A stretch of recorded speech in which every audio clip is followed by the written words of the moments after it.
मनोज जी, गुरु पूर्णिमा के समय आप इन्वेस्टरों को क्या गुरु मंत्र देना चाहेंगे कि जिनको ध्यान में रख के निवेश किया जाए तो उन्हें हमेशा फायदा हो और वे लॉस से बच सकें? नमस्कार कमल जी, सबसे पहले तो आपको और आपके सारे व्यूअर्स को गुरु पूर्णिमा की बहुत बहुत शुभकामनाएं।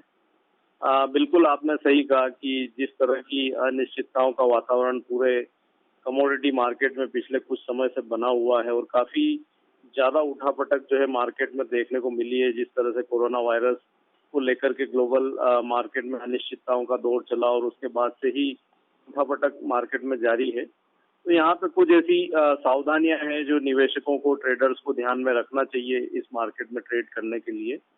तो मुख्यतः हम बात करें तो लगभग 8 से 10 ऐसे बुलेट पॉइंट्स हैं जिनको अभी वर्तमान समय में ध्यान में रखें तो लॉस से जो है कम से कम वो बच सकते हैं। सबसे पहली बात मैं ये कहना चाहूंगा कि ज्यादातर ये देखने में आया है कि जो ट्रेडर हैं या निवेशक हैं वो उनके ट्रेड में स्टॉप लॉस नहीं लगाते हैं। तो यहाँ पे जिस तरह की उठापटक का मार्केट है तो यहाँ पे स्टॉप लॉस जो है जरूर अपने ट्रेड में लगाना चाहिए जी। पहली मुख्य चीज ये है।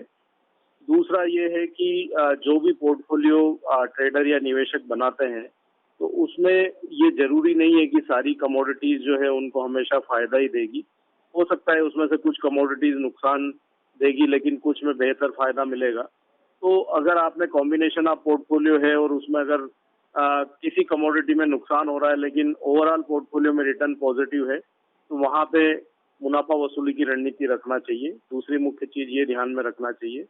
तीसरी एक जरूरी बात यह है कि अभी जिस तरह का मार्केट है उसमें हमने देखा है कि काफी सारी जो कमोडिटीज है वहां पे लिक्विडिटी का अभाव है, क्योंकि पार्टिसिपेशन जो है काफी कम हुआ है मार्केट में, स्पेशली एग्रीकल्चर कमोडिटीज में।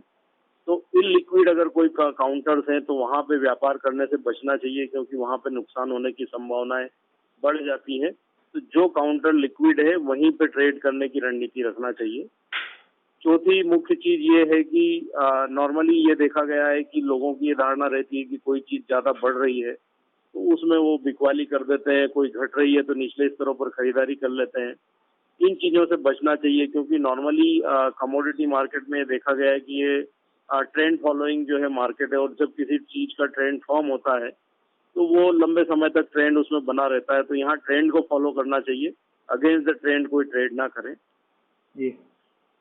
पांचवी मुख्य चीज ये है कि कई बार जो है ज्यादा मुनाफे के चक्कर में ट्रेडर या निवेशक जो है वो हाथ में आए मुनाफे को बुक नहीं कर पाते हैं। तो इसका ध्यान रखना चाहिए, छोटे छोटे मुनाफे को बुक करने की आदत डालें।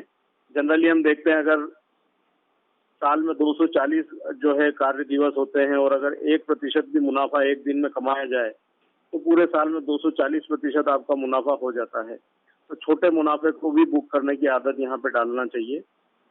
अगली चीज ये है कि कई बार हमने देखा है कि किसी के कहने सुनने में लोग मार्केट में आ जाते हैं, तो वो नहीं करना चाहिए, क्योंकि आपकी कमाई हुई पूंजी है, मेहनत की पूंजी है। अगर आप थोड़ा सा भी अगर सावधानी नहीं बरतेंगे तो वहाँ लॉस होने की संभावनाएं ज्यादा होती है। तो इस मार्केट में आने के पहले अपना होमवर्क जरूर करें। जो भी कमोडिटी में आप यहाँ व्यापार करने के लिए आए हैं उसमें अपनी खुद की स्टडी जो है वो करना जरूरी है। एक और अगली चीज ये भी ध्यान रखना चाहिए कि हम कई बार जो है मुनाफा बुक करते हैं लेकिन लॉस में हम बैठे रह जाते हैं। तो कई बार जो आपका दूसरी कमोडिटीज में आपने मुनाफा किया है वो उस पर्टिकुलर एक ट्रेड में या 2 ट्रेड में पूरा जो है लॉस में चला जाता है। तो लॉस को पहले बुक करने की आदत डालें, जहां मुनाफा बन रहा है उसको कंटिन्यू करें ट्रेंड के साथ। लॉस में अगर कहीं भी कमोडिटी में हो रहा है तो वहां से तुरंत जो है निकलने की रणनीति रखना चाहिए जी। अगली एक और 8वीं मुख्य चीज ये है कि जो भी डेटा मार्केट में आते हैं, जैसे भी खरीफ सोइंग के नंबर्स आए हैं या कोई यूएस के जॉब के डेटा है, तो इस तरह के जो भी मुख्य डेटा आते हैं वो कमोडिटी के प्राइसेस को काफी बड़ी मात्रा में इम्पैक्ट करते हैं। तो ऐसे आने वाले सभी डेटा पर अपनी नजर रखना चाहिए ताकि हम लॉस से बच सकें। उसके बाद हमने देखा है कि आजकल जो है मार्केट में काफी इस तरह के एनालिस्ट चल रहे हैं जो लोगों को झूठे प्रलोभन देते हैं कि हम आपकी पूंजी जो है 2 दिन में डबल कर देंगे, 8 दिन में डबल कर देंगे। तो इस तरह की चीजों से बचना चाहिए, क्योंकि यहाँ पे कोई भी चीज ओवरनाइट नहीं होती है। और ऐसे लोगों से बचना चाहिए और जो जेन्युइन जो एनालिस्ट हैं, जो रिसर्च हाउसेज हैं, उनकी रिसर्च पर भरोसा करें, क्योंकि कभी भी यहाँ पे 1 या 2 दिन में पूंजी डबल नहीं होती। अगर ऐसा होता तो फिर वो यहाँ पे आपको सलाह देने के लिए नहीं रहते। इन चीजों से बचना चाहिए। जी। और आखिरी और सबसे मुख्य चीज ये ध्यान रखना चाहिए कि कई बार ये देखने में आया है कि कोई चीज सस्ती है तो उसको खरीदने की लोग जो है अपेक्षा रखते हैं, या कोई बहुत ज्यादा महंगी है तो उसको बेचने की अपेक्षा रखते हैं। तो इन चीजों से भी बचना चाहिए। कोई भी चीज सस्ती इसीलिए हुई है कि उसके फंडामेंटल्स, हो सकता है कि उस समय नकारात्मक हो, या कोई भी चीज जो है ऊपरी स्तरों पर इसलिए बनी हुई है कि उसके फंडामेंटल मजबूत हो। जैसा कि हमने सोने में देखा है कि पिछले 2 सालों से लगातार यहाँ तेजी का ट्रेंड चल रहा है और लगभग 55% के रिटर्न सोने ने दिए हैं। तो इसका मतलब ये नहीं कि हम वहाँ पे बिकवाली करके अपनी रणनीति बनाए। हो सकता है कि जिस तरह से ट्रेंड मजबूत है, आगे भी बढ़त जारी रह सकती है। तो ट्रेंड के साथ व्यापार करने की आदत यहाँ पे डालना चाहिए।